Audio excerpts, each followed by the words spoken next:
আর এখন এই এই এই মানে পচা সংস্কৃতি যে কত বিরক্ত করছে দিন দিন, যেখানে যাবেন সেখানেই ধুমধারাক্কা গান। আর গান শোনার মানুষের কিছু রুচি থাকে, কিছু গান ছিল না শুনলে তাও কিছুটা ভালো লাগে, তাই না? এমন কেউ নাই যে গান কানে যায় নাই, আছে না? এমন কোনো মানুষ নাই যে গান আসলে কখনো কানে যায় নাই। কানে যাবে সবাই, কারণ সবাই তো ওপেনলি শোনে। কিছু কিছু গানের অ্যাটলিস্ট কিছু মান আছে, মানে শুনলে মনে হয় ঠিক আছে গান হচ্ছে, যদিও ওটা হারাম। এখন যেগুলো প্লে হয় দেখবেন, এমন কিছু মিউজিক, এমন কিছু ধুমধারাক্কা, গানের কোনো জাতি না। শয়তান যে নাচছে ওর পাশে কোনো কোনো কোনো কি বলবো আসলে কোনো সন্দেহ নাই, ওর পাশে শয়তান নাচছে। এমন এমন সাউন্ড, আর যদি যা বলেন ভাই সাউন্ডটা একটু কমায় দেন, পাশে আলেম আছে বা মসজিদ আছে বা নামাজ হচ্ছে, আরো জোরে দিবে সাউন্ড। এদেরকে সামাজিকভাবে প্রতিহত করা দরকার। এদের বিরক্তি এত বেড়ে গেছে, মাঝে মাঝে এমন কিছু দিবস আছে, দিবসগুলো গানের জ্বালা রাত্রে ঘুম হয় না। মুমিন বান্দা এশার নামাজ পড়ে ঘুমিয়ে যাবে, শেষ রাত্রে উঠবে, সারা রাত ঘুমই হবে না গানের জ্বালায়। বিয়ে হবে দেখবেন ধুম ধারাক্কা গান লাগিয়ে দিয়েছে। একদম একটা ফ্ল্যাটের মধ্যে 10টা পরিবার আছে, ওর কোনো খেয়ালই নাই, ও একাই পরিবার, ছাদের উপর যাবে ধুম ধারাক্কা গান বাজাবে, মাশাআল্লাহ এই বরকত নিয়ে জীবন শুরু করছে। এই অভিশাপ নিয়ে জীবন শুরু করলে বৈবাহিক জীবন সুখী হবে? শয়তানের আনুগত্য দিয়ে জীবন শুরু করেছে দেখবেন।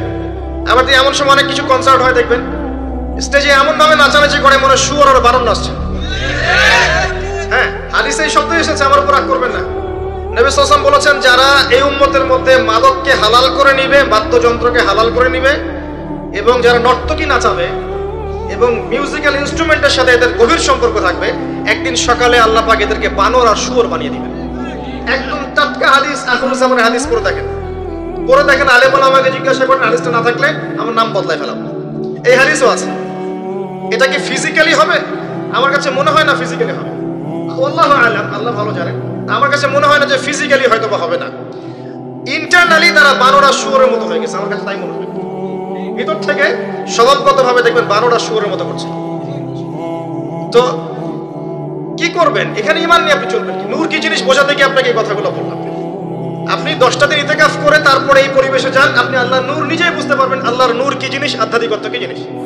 আপনার কাছে এগুলো ভালো লাগবে না, আপনার মন, আপনার কান শুনতে চাইবে না, আপনার চোখ দেখতে চাইবে না। আর এগুলোতে থাকতে থাকতে থাকতে থাকতে যদি এগুলোকে স্বাভাবিক মনে হয়, তাহলে বুঝবেন আপনার কলবে নূরের ছিটা ফোটাও নাই, কলব আগেই মরে শেষ হয়ে গেছে।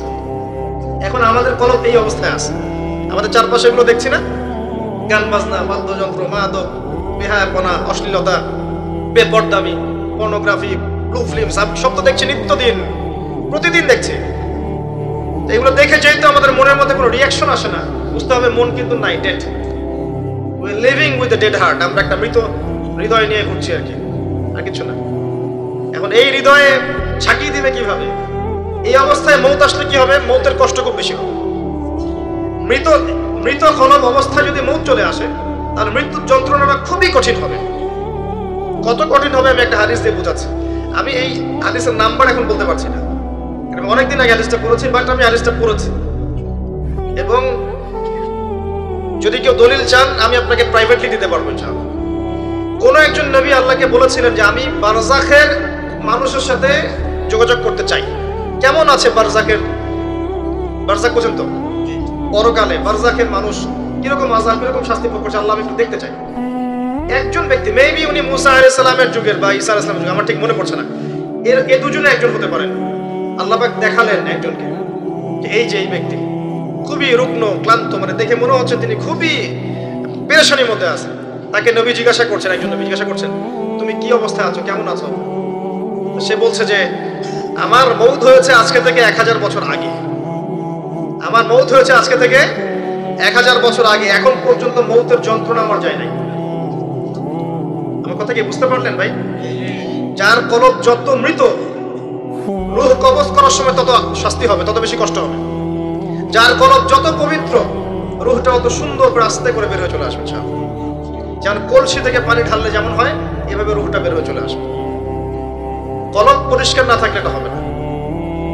এগুলো আধ্যাত্মিক মারেফতি কথা নয় কিন্তু বিষয়টা। এই যে আমরা অনেকে আবার এগুলোকে বানিয়ে দিয়েছি পীর মুর্দি, তাই না? এমনি নেগলেক্ট করি যেগুলো পীর মুর্দি বয়ান করবেন না, এসব পীর মুর্দি বলে বিষয়টা না। বিষয়টা হচ্ছে আত্মশুদ্ধি। আর একজন পীর যদি একজন মানুষকে আত্মশুদ্ধির পথে নিয়ে যেতে পারেন, বিষয়টা কখনো খারাপ করে দেখার কিছু নেই। একজন মানুষ যদি আরেকজন মানুষকে আত্মশুদ্ধির পথে নিয়ে যেতে পারেন, এটাকে খারাপ করে দেখার কিছু নাই। হ্যাঁ, এগুলোর নামে আমরা অনেক কিছু তৈরি করেছি যেগুলোর হয়তো অস্তিত্ব নাই। এটার নামে আমরা অনেক কিছু তৈরি করেছি, নিজেরা বানিয়ে নিয়েছি, এগুলো হয়তো আপনি বলতে পারেন যে হ্যাঁ এগুলো সুন্নাহ সম্মত হচ্ছে না ইত্যাদি, কিন্তু আত্মশুদ্ধির এই প্রক্রিয়াটাকে আপনি ডিসকারেজ করতে পারেন না। আর আত্মশুদ্ধি আল্লাহওয়ালা মানুষের কাছে না আসলে হবে না। আত্মশুদ্ধির এই বিষয়গুলো এই কিছু কাজ করা এবং কিছু কাজ বর্জনের সাথে জড়িত আছে। আবারও বলছি, এই বিষয়গুলোতে জড়িত থাকলে আপনি আত্মশুদ্ধি পাবেন না।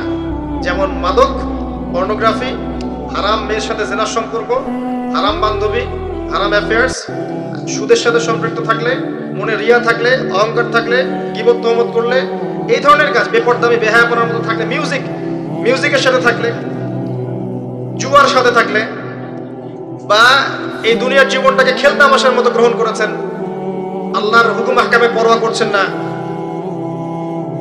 আজকের দিনটা এনজয় করে নিন, কালকের কি পাতা, এমন আকীদা আদর্শে যারা বিশ্বাসী, এদের মনের মধ্যে আত্মশুদ্ধি আসবে না। আল্লাহ পাক আমাদের সবার কলবগুলোকে পরিষ্কার করুন, পরিপূর্ণরূপে আত্মশুদ্ধি অর্জন করার তৌফিক দান করুন, এবং যে কাজগুলো করলে আল্লাহ পাক আমাদের কলবে আল্লাহ নূর দান করবেন, সেগুলো বেশি বেশি করার তৌফিক আল্লাহ পাক দান করুন। একটা এক্সাম্পল দেই, অন্য জায়গায় যাচ্ছি। দেখেন, ইবলিস কি কম জ্ঞানী ছিল? সে কি কম ইবাদত করেছে আল্লাহর? ইবাদতের ক্ষেত্রে, জ্ঞানের ক্ষেত্রে সে তো অতুলনীয় হয়ে আছে। প্রচুর ইবাদত করেছে, প্রচুর জ্ঞানী। এই মহাবিশ্ব সম্পর্কেও জ্ঞান আছে না? প্রচুর জ্ঞান আছে। কি কারণে সে চিরস্থায়ী জাহান্নামী হলো?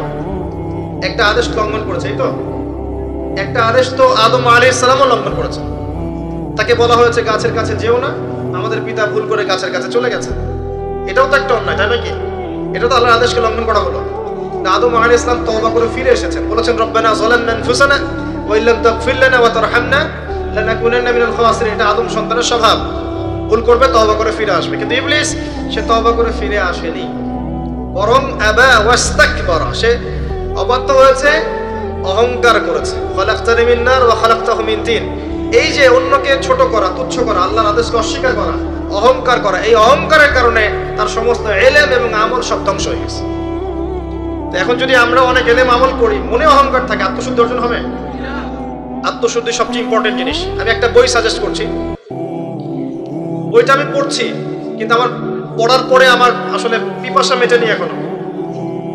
এই টপিকের আরো বেশ কিছু বই আমি সংগ্রহ করার চেষ্টা করছি, ইনশাআল্লাহ তাআলা। আগামীতে আমি এই টপিকে, শুধু এই টপিকেই আলাদা স্বতন্ত্র একটা লেকচার দিব ইনশাআল্লাহ তাআলা। আল্লামা তাকি উসমানী হাফিজাহুল্লাহ, তার একটা বই আছে আত্মশুদ্ধি ও তাসাউফ, বইটা পড়েন। বইটা পড়লে আপনার কাছে মনে হবে যে বইটা আপনার জন্য লেখা হয়েছে। বইটা পড়ছিলাম আর মনে হচ্ছিল যে বইটা আমার জন্যই লেখা হয়েছে। মনে হয় বইটার প্রতিটা ওয়ার্ড আমাকেই বলা হচ্ছে। মন দিয়ে পড়েন আর পড়াশোনার অভ্যাস করেন। একদিন লেকচার শুনলেন 1 ঘন্টা 1.5 ঘন্টা, এটা আপনার জীবন পরিবর্তনের জন্য যথেষ্ট নাও হতে পারে। হ্যাঁ, যদি আল্লাহওয়ালা তেমন মানুষ হন হয়তো বা হবে। আমাদের মতো মানুষের লেকচারে 1 ঘন্টা 1.5 ঘন্টা লেকচার শুনেও আপনার জীবন পরিবর্তন না হওয়ার সম্ভাবনাই বেশি।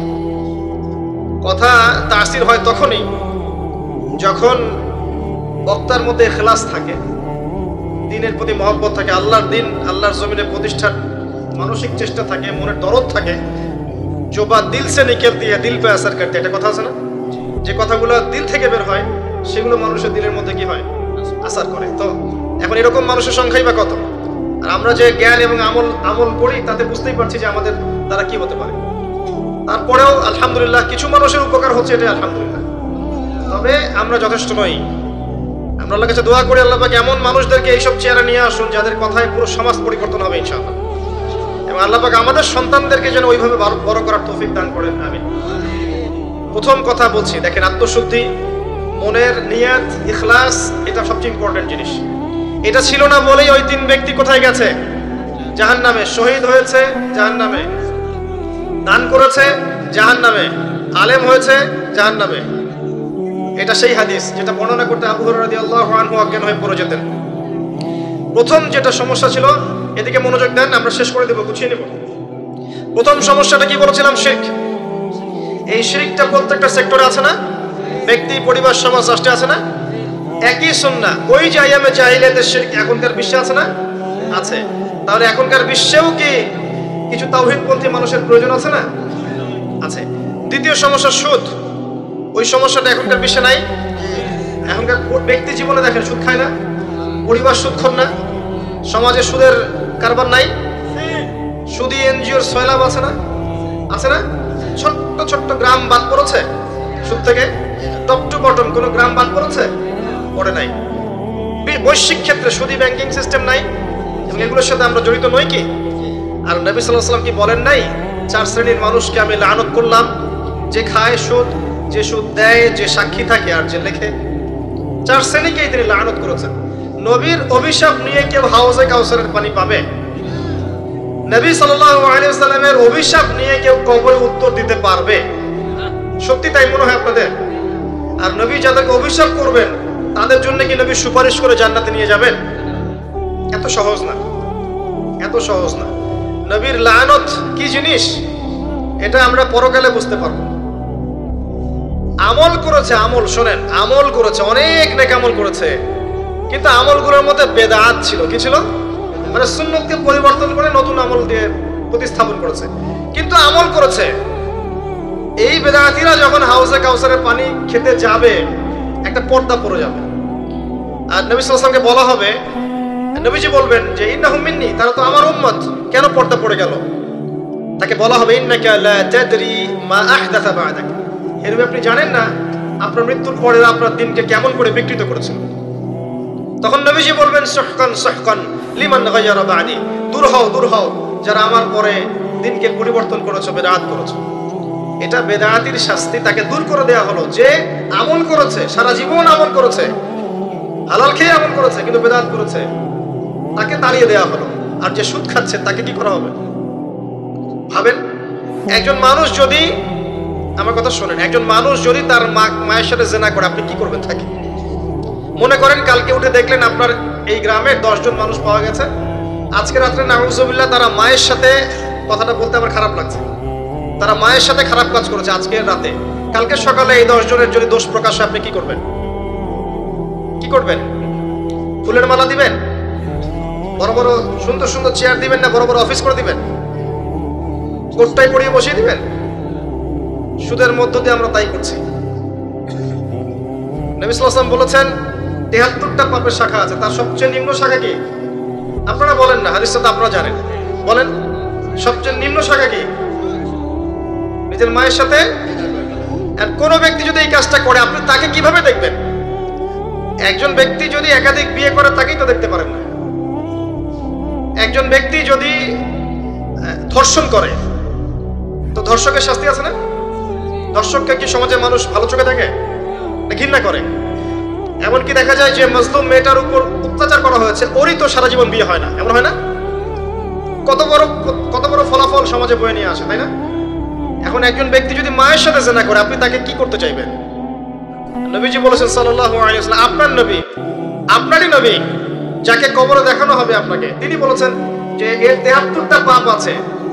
রিবা, তার সবচেয়ে নিচের পাপ হচ্ছে নিজের মাকে বিয়ে করা।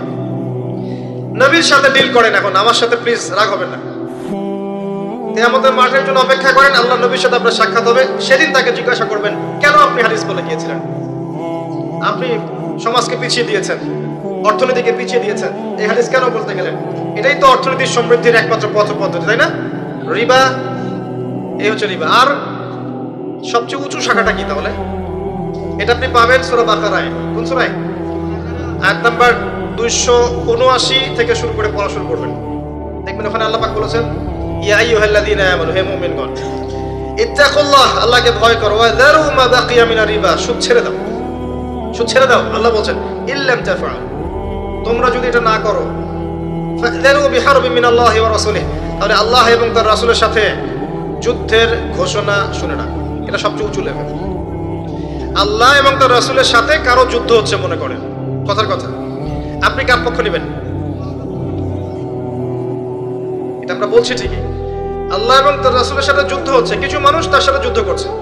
মনে করেন রাসূল সাল্লাল্লাহু আলাইহি ওয়াসাল্লাম জীবিত আছেন, একদিকে দাঁড়িয়ে আছেন, কথার কথা, এবং তার অপোজিশনে ধরেন 1 লক্ষ মানুষ দাঁড়িয়ে আছে, যাদের হাতে অত্যাধুনিক মারণাস্ত্র আছে, নবী সাল্লাল্লাহু আলাইহি ওয়াসাল্লামের হাতে কিচ্ছু নাই, তিনি একা মনে করেন, আপনি তার উম্মত। এখন আপনি এই যুদ্ধে কার পক্ষে দাঁড়াবেন? কথা বুঝতে পারছেন? আমরা এখন কার পক্ষে দাঁড়িয়ে আছি জানেন?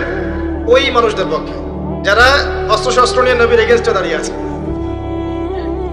আমাদের উচিত ছিল নবীর পক্ষে, আল্লাহর পক্ষে দাঁড়ানো। আমরা এই রিবার মধ্য দিয়ে তার বিপক্ষে দাঁড়িয়ে আছি।